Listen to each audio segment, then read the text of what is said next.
നമസ്കാരം. മണ്ണും മണത്തിൻ്റെ പുതിയൊരു വീഡിയോയിലേക്ക് എല്ലാവർക്കും സ്വാഗതം. എല്ലാ കൂട്ടുകാർക്കും ഈസ്റ്റർ ആശംസകൾ. ഈ ഈസ്റ്റർ വാരത്തിൽ സമാധാനമായി വീട്ടിലിരിക്കുമ്പോൾ കാണാൻ പറ്റിയ നല്ല സിനിമകൾ OTTയിൽ വരുന്നുണ്ട്. ഇന്ന് ഏപ്രിൽ 5 ഇന്ന് രാത്രി മുതൽ വരും ദിവസങ്ങളിലുമായി മലയാളത്തിലും തമിഴിലുമായി റിലീസ് ചെയ്യുന്ന ഒട്ടേറെ OTT ചിത്രങ്ങൾ ഏതൊക്കെയാണെന്ന് നമുക്ക് നോക്കാം. നമ്മുടെ ചാനൽ ആദ്യമായി കാണുന്നവരുണ്ടെങ്കിൽ സബ്സ്ക്രൈബ് ചെയ്യുവാൻ മറക്കരുത്. ആദ്യമായി നമ്മുടെ സ്വന്തം മലയാളം സിനിമകളിലേക്ക് തന്നെ വരാം. Shadow play. മനോരമ മാക്സിലൂടെയാണ് ഈ Easter special shadow play series എത്തുന്നത്. ഏപ്രിൽ 5 തന്നെ ഇതിൻ്റെ സ്ട്രീമിംഗ് ആരംഭിക്കും. സസ്പെൻസ് ഇഷ്ടപ്പെടുന്നവർക്ക് ഉറപ്പായും ഇതൊരു പുതിയ അനുഭവമായിരിക്കും. ഹാൽ. ഷെയ്ൻ നിഗം നായകനാകുന്ന ചിത്രമാണ് ഹാൽ. ഇതൊരു റൊമാൻറ്റിക് ഡ്രാമ ത്രില്ലർ വിഭാഗത്തിൽപ്പെടുന്ന സിനിമയാണ്. ഏപ്രിൽ 10 സൺ നെക്സ്റ്റിലും മനോരമ മാക്സിലും ഈ ചിത്രം ലഭ്യമാകും. ഷെയ്ൻ നിഗത്തിൻ്റെ വ്യത്യസ്തമായ ഒരു പ്രകടനം തന്നെ ഇതിൽ പ്രതീക്ഷിക്കാം. മനോരമ മാക്സിലെ മറ്റ് ചിത്രങ്ങൾ. മനോരമ മാക്സിൽ ഇപ്പോൾ തന്നെ ചില നല്ല സിനിമകൾ ലഭ്യമാണ്. ശുക്രൻ. ബിബിൻ ജോർജ് നായകനാകുന്ന സിനിമയാണിത്. നേരത്തെ സൺ നെക്സ്റ്റിൽ ഉണ്ടായിരുന്നെങ്കിലും ഇപ്പോൾ മനോരമ മാക്സിലും ഇത് റിലീസ് ചെയ്തിട്ടുണ്ട്. മധുരക്കണക്ക്.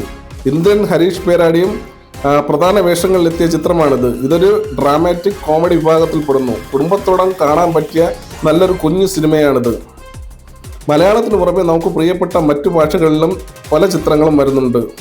യൂത്ത്. യുവജനങ്ങൾക്കിടയിൽ വലിയ തരംഗമായ തമിഴ് റൊമാൻറ്റിക് കോമഡി ചിത്രമാണിത്. ഏപ്രിൽ 17 നെറ്റ്ഫ്ലിക്സിൽ ഈ ചിത്രം റിലീസ് ചെയ്യുമെന്ന റിപ്പോർട്ടുകളുണ്ട്. എസ് സരസ്വതി. നടി വരലക്ഷ്മി ശരത് കുമാർ സംവിധാനം ചെയ്ത് അഭിനയിച്ച തെലുങ്ക് ചിത്രമാണിത്. പ്രകാശ് രാജ് ഒരു പ്രധാന വേഷത്തിൽ എത്തുന്നുണ്ട്.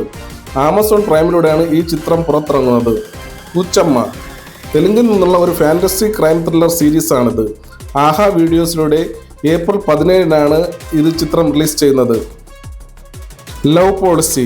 ഇന്ന് അതായത് ഏപ്രിൽ 5 അർദ്ധരാത്രി മുതൽ ETV വിൻ പ്ലാറ്റ്ഫോമിൽ ഈ തെലുങ്ക് പ്രണയകഥ ലഭ്യമാകും.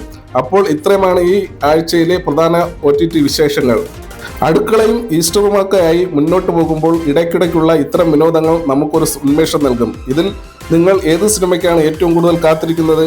താഴെ കമൻറ്റ് ചെയ്യാൻ മറക്കരുത്. അടുത്ത വീഡിയോയിൽ പുതിയൊരു വിശേഷവുമായി ഞാൻ വീണ്ടും വരാം. അതുവരെ എല്ലാവർക്കും നന്ദി, നമസ്കാരം.